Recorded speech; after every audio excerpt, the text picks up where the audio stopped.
Hey guys, welcome back. So today we're gonna go over the 9 lessons that I have learned since I started buying luxury. This is a video that's going around YouTube right now, and I have to say I was super interested in doing it. Was I tagged? No. But do I care?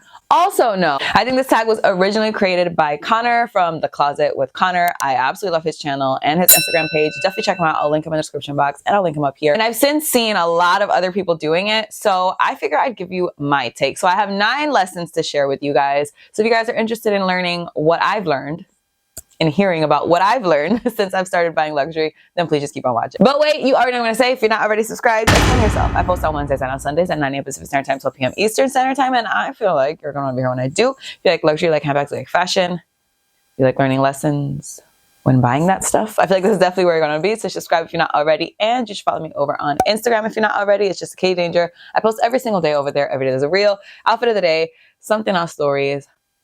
It's a lot. Okay, it's a lot over there, so you should follow me over there if you're not already. And with all that out of the way, let's jump into the video. Before I actually jump into the 9 things that I have learned since buying luxury, just keep in mind that I've also done a video about all the luxury mistakes to avoid, so I'll link that up here. I'm trying not to be repetitive in this video versus that video, so I'm not really overlapping things, but definitely check that one out because there are a lot of mistakes. Okay, there's a lot of mistakes in there. Also, please excuse my hair, like it's wet. And I have work in like 30 minutes, okay? I don't have time to dry it right now. But anyways, let's jump into the first lesson. The first thing that I learned when I started buying luxury is that people really care how you spend your own money. It is like really strange to me how invested people are in the money that you make. I always say, until I see your name on my desk, I don't think that your opinion on what I do with the money that I earn it's really not gonna make a difference. It's really not. I can understand that these are not things that make sense to a lot of people, okay? But I love them. And so that's why I buy them. And I work and I make my own money. Like, I'm not coming to you asking you for money. Like, there's no reason that what I buy should affect your life. And so it's the first thing that I have discovered. People really care. They really care. But you know what? You shouldn't care that they care. So do you. The second thing I've learned is a little bit more serious, and I feel like this is something that pretty much, maybe not all of us learn during our luxury journeys, but a lot of us do. And that is that luxury does not make you happy. Let me explain, obviously, before you say, what do you mean? Of course, luxury makes me happy. But like, give me a minute. I started buying Louis Vuitton. You guys know I started with like exclusively Louis Vuitton bags for a couple years. And then I started really falling in love with Chanel, obviously, which is where I am. And I said, you know, if I could just have a couple Chanel bags, then I'll know, like, I made it. I'll be happy. I'll be good. But guess what? We got a lot more than a couple Chanel bags, okay? Am I happy? Am I satisfied? No. And not only that, that's just one, I'm not satisfied is like one part of that. The second part of that is that I still have really, really low days. Luxury doesn't fix that for me. Like if I have a really, really low day and I buy something, which is kind of like what I tend to do, it's definitely not the way to do it, but it's what I do. My day is still low. It doesn't feel any better. I don't feel any better. It doesn't get any better. Like whatever I am really unhappy about in that day doesn't just go away because I bought a bag. A bag does not fix underlying issues. I just feel like there's like a misconceived notion that it's like, oh, I'll be happy if I get this. And it doesn't obviously have to be like a luxury piece. It's like anything. Like if I get a house, I'll be happy. Like that's not gonna make you happy. There is no thing, there's not even a person that will make you happy. The only thing that's gonna make you happy is you. So when I have my low days, like I've been getting better with not just pressing checkout, especially since you guys know this is a no buy year for me. So I don't really have a choice in the matter, but I've been getting a lot better with saying, okay, this is not a good day for me. How can I make it better? Let me use my Peloton, for example. You guys know if you follow me on Instagram, I've been obsessed with that thing. Let me listen to some music. There's like other things that can just kind of uplift your spirits. And I'm sorry, maybe I'm in the minority by saying this, but pressing checkout is not really one of them. Let me know what you guys think about that. That's just maybe you haven't learned the same lessons as me, okay? The third lesson that I have learned, and this is another one that like really, this is probably one that I'm still working on, And it is not to compare your collection to somebody else's collection. I am like the number one person, I feel like, who's always like, oh, but she has like 30 bags. Oh, but she has like all this and he has this. And like, there is no reason. There is no reason to do that. You ever hear comparison is the thief of joy? Okay. That's real. That's a real thing. Okay. Actually, why does it matter if somebody else has something that you don't, or if somebody else has more bags than you? Like, why do you need to compare yourself to somebody else? I've been trying to compare myself to myself, and that's been working out a little bit better because apparently I just can't stop comparing myself. Like I have to compare myself to something. So I'm like, let me compare myself to like how I was before. Let me compare myself to, you know, to see how I've grown rather than comparing myself to somebody on the internet that I literally don't know. This one is really hard because Instagram is just like, you see everything. But the thing is, with Instagram, you don't see how people are affording these things, where people are getting these things, how much people are selling to afford these things, or like what they're not doing in order to fund these things, like, you know, like not going on vacation in order to fund these things. So it's really just don't compare yourself to anybody else because you're not anybody else. You're you. I'm me. I know that I ain't rich and I can't afford to have as many things as some of these other people have. And that's fine. That should be fine because I already, comparing myself to myself here, I already have way more than I ever thought that I would. So that should be more than enough. And comparing yourself really it's so counterproductive. It's not going to help you. It's not going to motivate you. It's just going to put you down and make you feel shitty about yourself. And that's just what I've learned. The fourth thing that I've learned, and I mean, it's not really a surprising thing. I would say this is kind of like, it makes sense, is that when you sell a bag, you are almost guaranteed to lose money. And maybe that's just me. Maybe that's just how I've gone about it. But I don't think I have ever made money. Scratch that. I have definitely never made money when selling a bag. And I've sold like a good amount of bags. I'll put the bags I sold in Y videos right up here. But I've sold probably like around 30 bags and I have never made money. I have broken even. I have done that, but that's not often. That's definitely not, it's consistently, I lose money. If you're going into this thinking like, I'm going to wear this bag for like 2 years and then I'm going to sell it and get all my money back. Like you're not. I'm sorry, you're not. Unless you're getting like a Birkin. Even Chanel, which retains its value a lot better than some other brands, and even Louis Vuitton, which also retains its value pretty well, you're pretty much guaranteed to lose money. Unless it's like a super hyped, like super limited edition collaboration or a collection. A lot of times there are people, influencers or otherwise, that say, well, the resale value on that is not going to be good. The resale value on that is not. I mean, the resale value on anything is not really, it's not that it's not going to be good, but like you're not going to get your money back regardless. So just buy what you love and just don't even worry about what it's going to resell like, because honestly, you're going to lose money anyway. The fifth thing that I have learned, and I have mentioned this before on my channel, I will say this one is a repeat. Okay, this one's a repeat, but I want to mention it again. Lambskin is not as delicate as they say it is. Okay, when I first started, I did research upon research. And that's the reason actually that this is definitely my oldest Chanel bag. I don't know if it's my oldest bag in general, but it is my oldest Chanel bag. So the reason I bought that one first is because it's in caviar, because everyone tells you it needs to be caviar. It needs to be caviar. You need to buy caviar. Caviar is the way to go. And I get why. I do get why. And I'm not delusional. I'm not Delulu here. Okay. I know that lambskin is definitely more delicate than caviar. That's like a fact. Can't argue with that. But it's not like you need to have the bag like, oh my God, my precious. Like it's not that serious. I also like lambskin better because to me, caviar just doesn't feel as luxurious to me. Like it doesn't feel nice. It doesn't feel good to the touch. And I know that's obviously not why we buy bags, so we could just sit there and rub it all day. But like it's a good part to have. It's a good perk. You know, when I open my bag and I feel a little soft lambskin, I'm like, well, okay. Like I said, bought caviar first because I thought that was just what I was supposed to do. And once I got a hold of lambskin, I was like, are you kidding?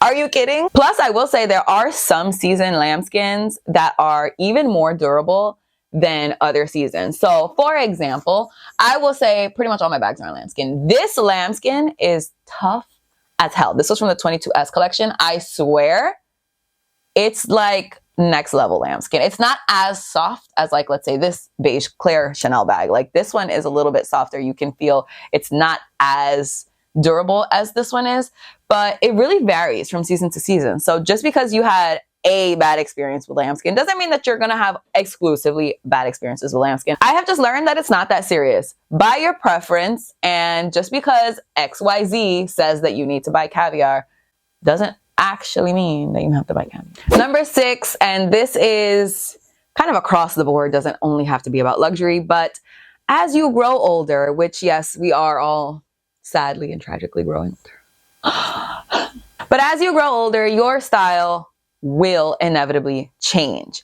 And that is not something to be afraid of. That is definitely something to welcome. So let me use myself as an example. I used to dress very differently than I do now. And I will kind of attribute that to kind of delving more into fashion. So I didn't used to care. I didn't used to care. I didn't used to care. Is that English? I used to not care.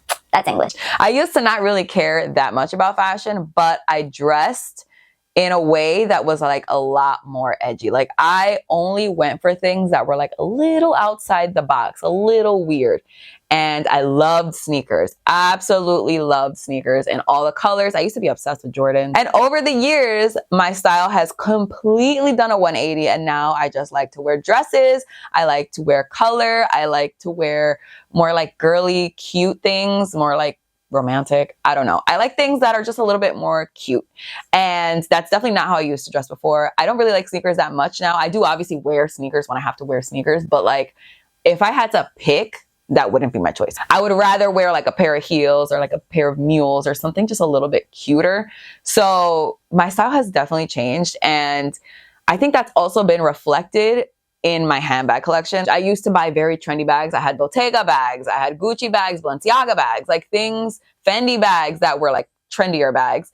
Things that I now would absolutely never buy, I used to have. So I know for a fact my style has changed, like a complete 180, it has changed.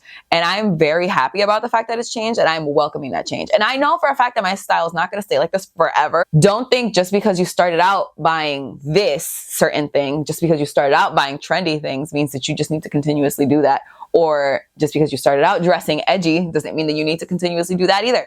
Just do whatever makes you happy. And if that means your style has changed, then be happy your style has changed. Number 7, and this is another one that I am still working on, okay? This one I've learned mostly, but I still get caught up, okay? There's always gonna be another bag, you guys. There is always going to be another bag. Now, what I mean this in 2 different ways. The first way is there's always gonna be something else that you want, okay? So even if you're like, I need a Fendi Peekaboo. If I don't get a Fendi Peekaboo, like I'll never be happy. I need the Fendi Peekaboo. It's the only bag that I need, okay? You get the Fendi Peekaboo, and then guess what you're gonna want? The baguette. I mean, that's an example, but you're gonna want something else. 9 times out of 10, you're gonna get that Fendi Peekaboo, and you're gonna be like, you know what would look so good with this Peekaboo, like right next to this Peekaboo on my shelf? A Fendi baguette. So then you're gonna be obsessed with another bag, and it's just basically like a never-ending cycle. We've really just like screwed ourselves. Like we are in a never-ending cycle of buying more bags. So that's the first way. But the second way that I mean this is just because there's a bag on your wish list and you don't get that bag, or you can't get that bag, it's hard to get that bag. And trust me, I have had a lot of these. I have had a lot of these because you guys know I am the kind of person who falls in love with things after they're gone.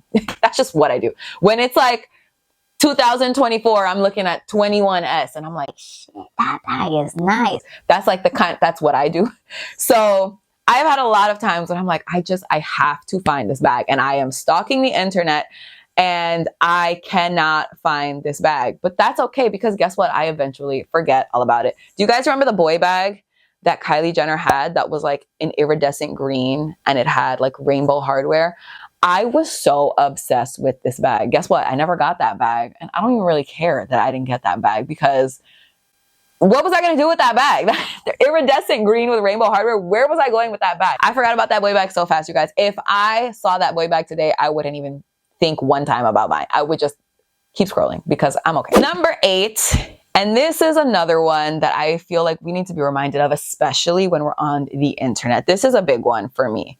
Just because something works for one person does not mean that it's going to work for you or for me or for another person, basically. There are so many videos that are like, this is the luxury starter pack. If you have a luxury collection, you absolutely need this. Do you even have a luxury collection if you don't have this? Like, one of the things that is like, if you don't have this, are you even into luxury? Is a Neverfull, okay? I don't have a Neverfull. I don't want a Neverfull. I will never have another Neverfull, because I did used to have a Neverfull, but I sold it because that's just not, it's not my vibe. Just because something works for you, just because you love a Neverfull, which I will say there are a shit ton of people on the internet that love a Neverfull. Not even only on the internet, like in real life too. That's like the main bag that I see as a Neverfull. Just because you love it doesn't mean that I will love it. And like I said, I had it. I loved it for when I had it because I was in school when I had it, and I basically just threw all my shit in that bag and went to school. But then I graduated and I was like, what do I need this for? So she got sold, and I don't even feel bad that I got sold. I've never thought about having a Neverfull ever again. And that's just obviously an example, but there is no specific luxury piece or specific anything in the world that you need to have. If you don't naturally want it, if you don't see it and have like that instinct, like, I need to have that, you don't need it. And it's really just that simple. The last luxury lesson that I have learned, and this is one that I am enforcing, I am sticking by this. It's been a little bit difficult, and you guys will know that this has been extremely difficult, especially in the recent years, but I'm not doing it anymore. Okay. If it's not fun, don't do it. Don't do it. Okay. This is luxury we're talking about. This is luxury. We're talking about luxury items, things that cost hell of a lot of money, okay? And we are talking about it being difficult to get. We have to stalk essays. We have to stalk Instagram accounts. There is no reason. If I have to come into your store and feel just a little bit unhappy about the purchase that I'm about to make, I'm not about to make that purchase. And that's just what it is. It's like a second job. You have to work so hard to secure pieces that you like. And I'm not going to be part of that. I'm not going to enjoy that. And if I don't enjoy it, there's no reason for me to actually spend the money on whatever it is. Like, it's a bag. There's more bags. If I'm not going to enjoy my experience with you, then I'm just not going to buy it. And it's really that simple. I'm not frantically texting nobody. And especially me. If you guys knew me, I am the worst texter of all time. Like, you can text me and like 3 days later, maybe I'll text you back, because I suck at texting. I am busy. And if you think that I'm going to be on my phone freaking stalking you and like harassing you to see if you got the new Chanel bag in store, you're thinking wrong. Because I'm just not going to do that. This year, I'm not tolerating it. I'm not tolerating it. There's no reason for me to spend thousands of dollars to feel like shit. Simple. So that's where I'm at. So yeah, guys, those are the 9 lessons that I have learned since I started buying luxury. Definitely let me know in the comments what you guys thought about my lessons. Have you learned similar lessons, the same lessons? Are you completely disagreeing with some of mine? That's completely fine. Just do it in a nice way. Let me know in the comments what you guys thought. But yeah, that is it for this video. Thank you guys so much for watching. I really hope you guys enjoyed it. Please don't forget to give it a thumbs up if you did like it. Don't forget to subscribe if you're not already. Don't forget to follow me on Instagram. I post every single day over there. And that's all I have to say. So I'll see you guys in my next video. Bye. Testing this mic because it likes to mess around with me. No, I don't like that shit.